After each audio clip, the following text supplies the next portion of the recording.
Hello, welcome to my channel. My name is Kate, and here I talk about true crime, mystery, history, and anything that interests me. I have been MIA for a little bit. I've been dealing with some health issues, and it feels good to be back. I'm still dealing with my health issues, but I do need to keep going, and it's basically for my own sanity. I know I talk about true crime, but I enjoy research and filming and stuff. So long story short, I'm okay. Also, please remember to show your support by liking this video, subscribing to my channel, and hitting the notification bell so that you never miss out on any of my future videos. Thank you so much for being here with me. Make sure to get cozy, grab a snack, just one snack, it's a short story, and let's dive into another true crime story. Oh, as you can see, I'm filming in my bedroom. It's a bit more comfortable. I'm going to go back downstairs to film, but today I'm filming in my bedroom. Alright, so horror movies. They provide a captivating form of entertainment for loads of people. They offer about 90 minutes of chilling, adrenaline-pumping suspense. And throughout this time, we seek comfort in the knowledge that these spine-tingling experiences that we're immersed in is completely made up. And it's fake. It's not real. I'm sure most of us have heard of the movie Jeepers Creepers, right? I have. It's a good movie. The main character is pretty famous. His name's Justin Long. It was a good movie. I liked it anyway. But did you know that Jeepers Creepers was actually inspired by a true story? That's right. At first glance, the film may seem like a fantastical story about an unidentifiable creature who relentlessly stalks motorists on secluded country roads. However, the chilling truth is that the movie draws from a disturbing real-life crime. This gruesome true crime story provides a haunting backdrop to the now infamous film, adding layers of depth and intrigue to the narrative. So it was 1990, and the DePue family lived in Coldwater, Michigan. So at the time, 46-year-old Dennis DePue was employed as a property assessor for the state of Michigan, having worked for over 20 years as a tax specialist at the Treasury Department. And his wife, Marilyn, who was 48 years old, worked as a guidance counselor at Coldwater High School. She would dedicate her time and expertise to her job. So the couple, who had been married for about 18 years and shared 3 children, found that their marriage was overshadowed by discontent. They were not happy. And as time passed, Marilyn observed a major shift in her husband's behavior. He became really withdrawn, and tensions were super high in the household, and it was starting to reach breaking point. And this is when Dennis actually started accusing his wife of influencing their kids against him. Yeah.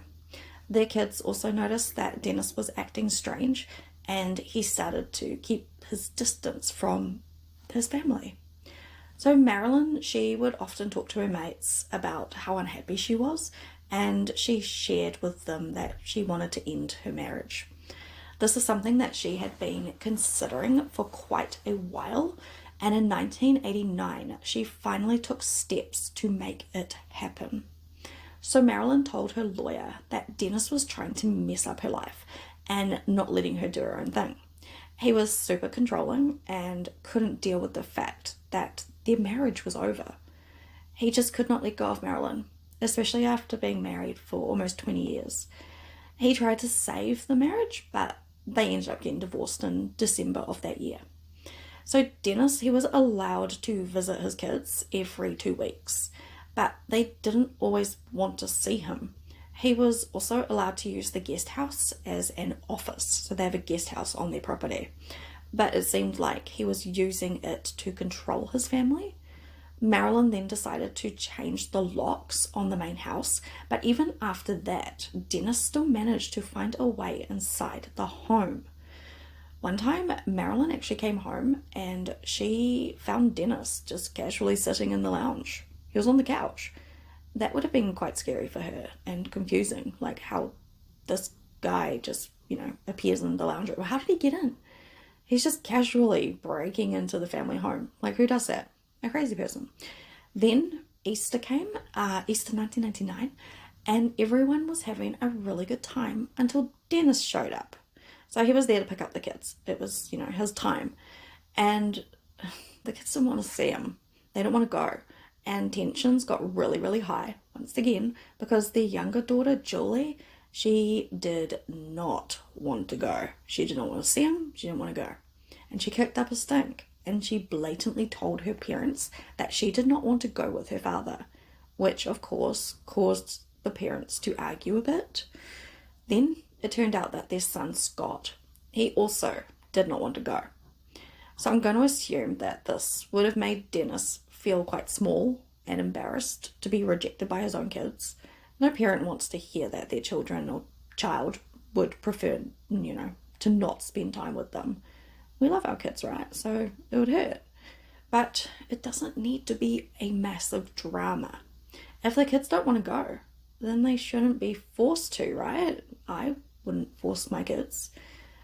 My son, he's 13 today. Happy birthday, Dylan. Oh my gosh. Oh my god, you're 13. Anyway, Dylan has in the past said that because, his father and I are together, and he would be like, oh, I don't want to spend this weekend with you, Mum. I want to go with Dad. Because they do boy stuff. They go hunting and things like that. Not my cup of tea at all, because I absolutely adore animals. I prefer animals to people, and I can't be around that shit. But my son, he likes the quality time with his dad, so I'm fine with, him going. Of course, there's rules around weapons and whatnot, but that's between Dylan's dad and I, so leaving it there. Anyway, what I'm trying to say is that if Dylan does not want to spend time with me because he got a better offer from his father, then that is absolutely fine, and I don't want to force Dylan. Okay, so on with the story. Me and my little tangents, oh my goodness. So Marilyn, she did try to pull Dennis aside and have a chat with him about the situation, but he just got shitty and he was getting angry, like really angry. And he went into a rage at her. Like, it's not her fault that the kids don't want to see him. It's Dennis's fault for being a dick. Anyway, this is where it went from just words to actual physical violence. Horrible. This horrible man, he grabbed Marilyn and he threw her down the stairs. I'm not sure how they ended up, upstairs, but, when we're fighting and stuff, I guess we move around. But he did attack her in front of the kids and he threw her down the stairs. The kids were screaming, the kids were crying, they were begging their dad to stop, and Dennis took off after his wife at the bottom of the stairs, and he, instead of offering help and being like, oh my god, I'm so sorry, he instead started to beat on her, really bad. And all this is happening in front of their children. The children were begging their dad to stop, but he wouldn't, and he just kept on hitting poor Marilyn. I feel so sad for this poor woman and her children. Nobody deserves to go through this. So while he's beating on her, their oldest daughter, Jennifer, she actually takes off out of the house and she goes to look for help. She ended up at the neighbour's house and she frantically asked to use the phone to call the police. What a brave girl. Meanwhile, back at the house, Dennis, he stopped beating his wife, or ex-wife, and he bent down to pick her up. He looked over at the kids and he told them that he's just going to take their mum to the hospital, and he carried her out to his car. So the kids, they're just confused and upset and traumatized. I don't know why he left the kids, but anyway, he left the kids. This woman, she had just been thrown down a flight of stairs, which could cause some really bad injuries. You could die. And then she was beaten relentlessly. She was an absolute mess. And these children, they were terrified. So Dennis, he gets Marilyn into his car and he takes off to, air quotes, the hospital. Thing is, they never arrived to the hospital, and by this stage, the police were actually looking for them because the daughter, Jennifer, she had bravely called the police. So later on that same day, a couple called Ray and Marie Thornton were driving near Coldwater when a van sped past them. super fast. It was going fast enough for them to, take notice, and they saw that the van's license plate started with the letters GZ. They didn't think too much of it at the time, like maybe he was just late for something, but they did make a mental note. Also, just like in the movie, they were playing a game on their road trip, basically trying to make words from passing license plates. That's when they spotted the fast green 1984 Chevy. It was a Chevy truck with the license plate GZ, and Marie said, "Geez, he must be in a hurry." Then the truck quickly vanished from sight. So they're driving and they went past an old abandoned school, kind of like in the movie, where the Jeep Creeper dude puts the body. Anyway, they saw this van. It's parked outside the school, and the Thorntons, they're curious about, what he was doing. Human curiosity and all that. Like, I would be too. I'd be like, oh, what's he doing there? What's going on? Then they saw a man, the driver, Dennis. It was Dennis. He was actually carrying a blood-drenched sheet. Yeah, does not look good. And the couple, they were quite shocked. And they wondered what was going on. I'm sure you guys, know whose blood that is. So, yeah, this man, it was Dennis, and that blood on the sheet, it was Marilyn's. I guess he thought no one else would be out there because, it's quite isolated. Thing is, there were people. There were people out there. And this couple, they saw him. The Thorntons decided to find a phone box, and Marie quickly wrote down what she could remember of the license plate of the speeding truck. But their plans, they changed, like really quick, because they saw the same truck rapidly approaching from behind them. Looking in the rearview mirror, they were surprised to see that it was the same guy. He was tailgating them for several miles. He was swerving and trying to force them off the road. He has been a crazy dude. So after they left the highway, they pull off. They saw the van pulled over to the side of the road. And since Marie hadn't been able to get the full license plate earlier, they decided to turn back and have another look. They're going back. So as they passed the van, they saw a tall man with a white hat standing at the back of the van. And the door was open. He'd also, he was like kind of staring them down. Yeah, the door was open, it was like ajar. And what they saw really scared them. And what they saw inside this van was blood, like a lot of blood. It scared them. But they bravely decided that they would head back up to the old school and they were going to check out, what was going on. So they got to the school and they got out of the car and they had a look around. That's when they found the blood-soaked sheet. So it was in an animal hole, those animal holes that you push the... Yeah. But the hole that Dennis tried to push the sheet down, it just wasn't large enough and the sheet got stuck and they found it. It was sticking out of the ground. They then found a phone. So they went driving to look for a phone and they called the cops. The police arrived with a forensics team to the old school and they were also looking for Dennis and Marilyn because remember Jennifer, she had called them.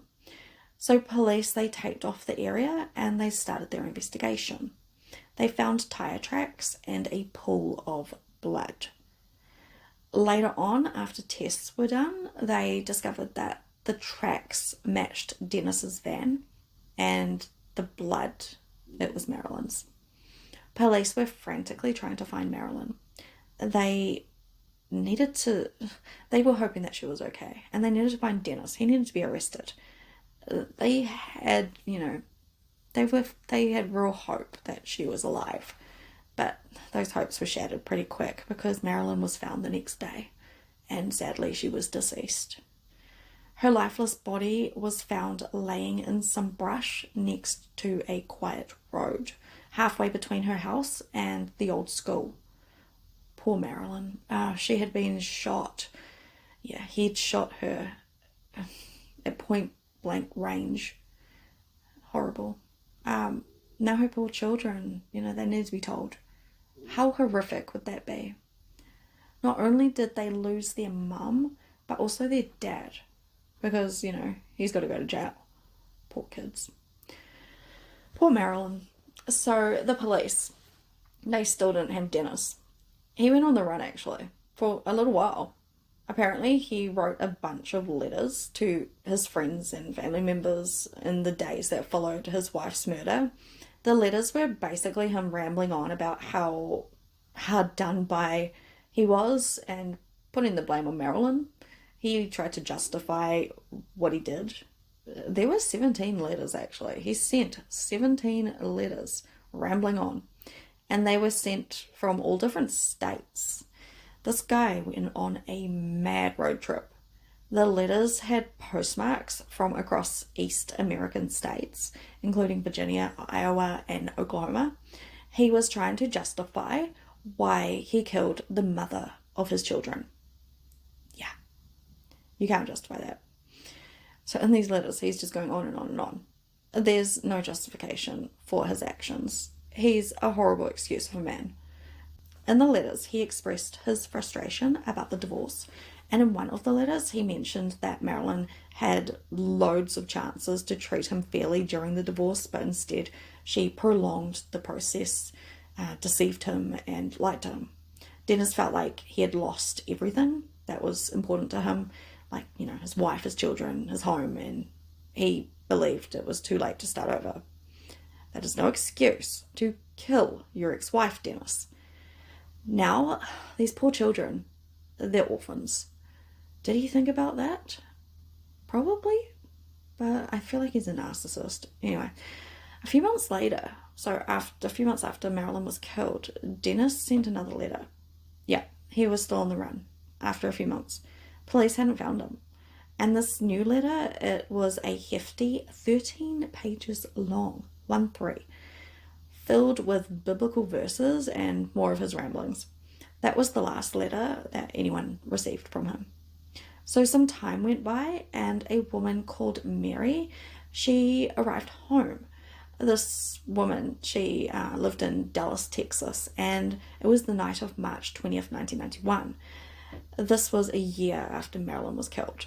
So at 8:30 p.m., this lady, Mary, she noticed that her boyfriend's van was in the driveway, which was unusual because usually he parked in the garage. So as she walked in, her boyfriend told her that he had to leave because his mum was sick. So while packing his things, he asked her to make sandwiches to, keep her occupied and keep her attention elsewhere. He seemed oddly interested in the TV show about unsolved mysteries, especially the story of a wanted man called Dennis DePue. So after a few minutes, Hank, that's this guy's name, he left in his van, and as he drove away, Mary had a strange feeling that something was not quite right. Basically, this woman, she never saw him again. He was gone. One of Mary's friends had also been watching this Unsolved Mysteries show, and she recognized the guy. It was Hank. So Mary's pal, she made a call to the hotline, and she reported that Hank, aka Dennis, was the same person. She gave the police his license plate number, but it turned out to be fake. The police already had the same false number for Dennis, so it definitely is Dennis. Mary and her friend also gave the police an idea of where they thought that he may be heading. So after 4 hours, the police, this is like a year later, the police in Louisiana, they actually spotted him, and a crazy high-speed chase kicked off. The chase went on for 15 miles before Sheriff Paul Barrett's team took out the truck's back tires. But Dennis wasn't going to give up. Even after his tires were shot, he somehow managed to keep driving on the rims for another half mile before eventually stopping. After being run off the road, he surprised everybody, and he made a really stupid decision. He started shooting at the officers before he ultimately turned the gun on himself. So Dennis died, and he was laid to rest. He was buried somewhere far, far away from where his wife was buried. And yeah, so they finally got him after a year, and he killed himself. What a sad story about Marilyn. I feel really sad for the kids as well. Like, oh my god, those poor children. Anyway, that brings us to the end of today's story. Jeepers creepers, my goodness. Feel free to share your thoughts in the comment section below. And please don't forget to hit the like button, turn on the notifications button, and subscribe for more of my videos. And to support me. I need you guys. I need you guys to watch my videos. Also, if you are listening via my podcast and would like to see the video, you can find me on YouTube. My name on YouTube is Kate Sharon True Crime. Thank you so much for taking the time to be here with me. It means the absolute world to me. I must admit, I'm probably not going to film in my bedroom again because this is really uncomfortable. Like, my back has no support, at least with my cool chair. I can lean back on it and it's comfortable, but yeah, I should have sat like way back there with my pillows. Oh well, yeah, I guess it's a bit more comfy on my butt. But yeah, so I haven't been feeling so good lately. I had an infected tooth and I had to have a surgery on my mouth, and they had to reconstruct the gums at the top. It freaking took ages to heal and it hurts still. So if I'm talking a bit funny, it's because my mouth is sore. It's still sore. I'm living on painkillers. Apparently I am allergic to morphine. Found that out the hard way. My goodness, I was in agony. My stomach just rejected the morphine and I was ill. It was horrible. And then I find lumps here. Yeah. So I've got to go for a mammogram, which is taking ages because when you're under a certain age, they don't really, you don't get funding. So I feel like that sucks, but the funding is for, I think, 46 and up, I'm pretty sure, in New Zealand. So here in New Zealand, if you're under a certain age, you don't get funding for your mammogram. So if you're like 30, like I'm in my 30s, you have to pay for your own mammogram, or you have to go into the public system, which can take months. So I'm currently sitting on the wait list for the hospital for them to check my boob, which sucks, but it's freaking expensive to go private. It's horrible. It sucks. Anyway, New Zealand needs to sort that shit out. What's it like in your guys' countries where you're from? Do you guys have to pay for your mammograms? Excuse the lighting, I just saw like a shadow go past. I don't have my lighting up here with me, so I'm kind of just using the natural light. Let me know if you guys prefer it, like the natural light from this video or my full-on lighting from the other videos, because I feel like my lighting actually makes my face look really white. I guess my face always looks white, but yeah. Tell me if you like the video better with natural lighting. Let me know. Anyway, I need to go take my painkillers because talking so much hurts. It rubs on, I've got stitches all along here. So, it hurts. I want to go lie down in my bed and watch TV. My TV's right there. Anyway, have a great day, guys. Bye! Oh, I forgot to say, I have a give a little fundraiser page thing for my mammogram to see if I can, fundraise to get the mammogram done. I'll put the link in the comment section below, because if I can get it done privately, I can get my mammogram done like now. Because it's expensive. I think it's gonna be like $600 for the mammogram and for this, I think is it a CT scan? Not a CT scan, MRI. No, CT. One of those. But yeah, you're supposed to have like both to make sure. Hopefully it's not cancer and it's just, some weird lumps that could be cysts or whatever. But it's better to know, right? Imagine like sitting and not being able to get checked. And then, they grow and turn into something horrible. I've got kids. I have a 3-year-old and a 10-year-old and a now 13-year-old and a 17-year-old. I need to be here for my kids. So if you guys can help out with that fundraiser, I'll put the link below. It is a It's a fundraising page that's made here in New Zealand, and they do like checks and stuff so that you know that it's a legit cause. Yeah, so they've seen my hospital letters and stuff like that, so it's legit. I'm not making this shit up. Anyway, because I know people do that because people are sick. Anyway, I gotta go. I need to go lie down and have some pills. Have a great day, guys. Ka kite. Bye.